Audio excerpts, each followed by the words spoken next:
வணக்கம் மக்களே, நம்ம இன்றைக்கி என்ன பார்க்க போகிறோம்னு பார்த்தீங்கன்னா ஒரு மடவா மீன் குழம்பு தான் பார்க்க போகிறோம். அது மிடவா மீன் குழம்புக்கு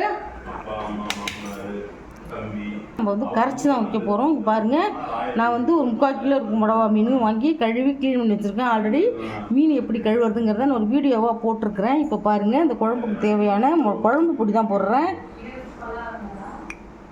குழம்பு பொடி ஒரு 3 ஸ்பூன் போட்டுக்கலாம். இங்கே பாருங்கள், நான் ஒரு 5 தக்காளி பழத்தை நல்லா பழமாக உள்ளதை நல்லா பேஸ்ட்டாக அரைச்சி வச்சுருக்கேன். அதையும் போட்டுக்கலாம். இதுக்கு தேவையான கல் உப்பு போட்டுக்கலாம். புளியை பாருங்கள், புளி வந்து நான் ஒரு 100 கிராம் புளியை நல்லா ஊற வச்சுருக்கேன். வெந்நீரில் ஊற வச்சுருக்கேன். வெந்நீரில் ஏன் ஊற வைக்கிறோம்னா சீக்கிரம் நல்லா ஊறி நல்லா கரைக்கிறதுக்கு நல்லா வரும் பேஸ்ட்டு மாதிரி.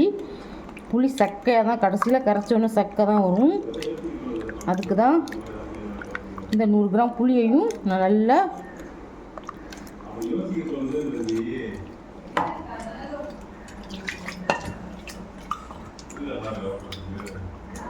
கரைச்சி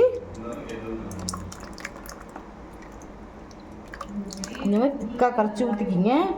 அப்புறம் இன்னொரு கரைச்சிக்கலாம். இப்படியா இருக்கட்டும். அடுத்தது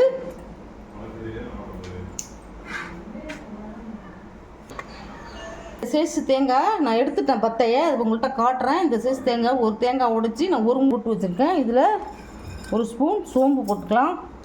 இதை பேஸ்ட்டாக அரைச்சி காட்டுறேன். இந்த மாதிரி சோம்பு போட்டு நல்லா பேஸ்ட்டாக இது மாதிரி அரைச்சிக்கோங்க. நல்லா ஃபைன் பேஸ்ட்டாக அது வரும்.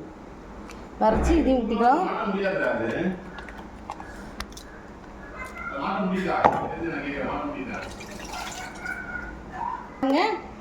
இந்த மாதிரி நல்லா கரைச்சிக்குங்க. ஒரு மூடி தேங்காயை அரைச்சி ஊற்றி எல்லா புளியையும் கரைச்சி ஊற்றி இந்த மாதிரி வச்சுக்கோங்க. இப்போ அடுத்தது நம்ம குழம்பை தாளிக்கும் போது கொஞ்சமாக ஒரு டம்ளர் நம்ம தண்ணி கழுவி இந்த பாத்திரத்தை கழுவி ஊற்றி மூடி வைக்கலாம். இங்கே பாருங்கள், இப்போ பாருங்கள், தாளிப்பேன் வடகத்தோடு இந்த வெங்காயம், 2 பச்சை மிளகாய், மாங்காய், நல்ல இனிப்பு சேலத்து மாங்காய் அரிஞ்சு வச்சுருக்கேன். இந்த மடவா குழம்புக்கு தேங்காய் அரைச்சி ஊற்றி வைக்கணும். இந்த மாதிரி மாங்காய் போட்டு வச்சா தான் சூப்பராக இருக்கும். மாங்காய் எப்படி வைக்கிறதுன்னு இப்போ பாருங்கள். கடாயில் நான் 3 டேபிள் ஸ்பூன் கடாயில் ஊற்றி வச்சுருக்கேன். அதில் 2 பச்சை மிளகாய், ஒரு வெங்காயம் போட்டுக்கலாம். வடகம் கொஞ்சம் அதிகமாகவே போட்டுக்கோங்க. வடகத்தை போட்ட உடனே வெங்காயமும் போட்டுடணும். வெறும் வடகத்தை போட்டு தாளிக்கணும்னா வடகம் மட்டும் வந்துட்டுனா சில பேருக்கு பிடிக்காது. அதனால தான் வெங்காயமும் போட்டு தாளிக்கிறது. தேவையான வடகத்தை மட்டும் போட்டுக்கோங்க. இது பாருங்கள், கருகாமல் 2 சமமும் பொரியுது. எப்பவும் வடகம் வந்து கோல்டன் கலரில் தான் பொரியணும், கருகி போயிடக்கூடாது. அது என்ன நல்லா சூடான உடனே வடகத்தை போட்டு அப்படி கருகி போயிடும். போட்ட உடனே வெங்காயத்தை எண்ணெய் போட்டோம்னா கருகாது. இங்கே பாருங்கள், நல்லா வதங்கிடுச்சு.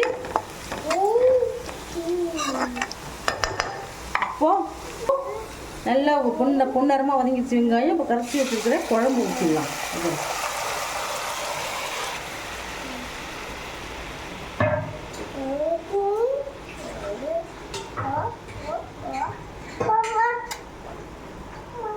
இதில் 1/2 டம்ளர் தண்ணி ஊற்றி பாத்திரத்தை கழுவி ஊற்றிக்கோங்க. ரொம்பவும் தண்ணியாகவும் இல்லாமல் ரொம்ப திக்காகவும் இல்லாமல் இப்படி இருக்கு பாருங்கள். இப்போ இந்த ஸ்டேஜில் நம்ம மாங்காயும் போட்டுடலாம்.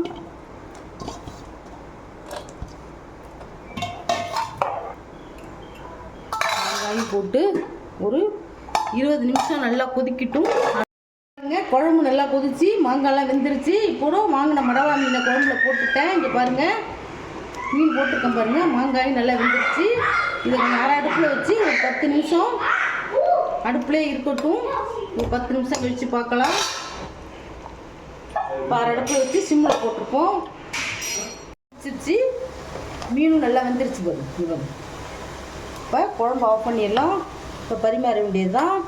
உங்களுக்கு பிடிச்சிருந்ததுன்னா எங்கள் சேனலை பாருங்கள், ஷேர் பண்ணுங்கள், லைக் பண்ணுங்கள், சப்ஸ்கிரைப் பண்ணுங்கள். அப்போ தான் நாங்கள் போடுற ஒரு வீடியோவும் உங்களுக்கு வந்து சேரும். இந்த மாதிரி குழம்பு வச்சு நீங்களும் அசத்துங்க. தேங்க்யூ, பாய்.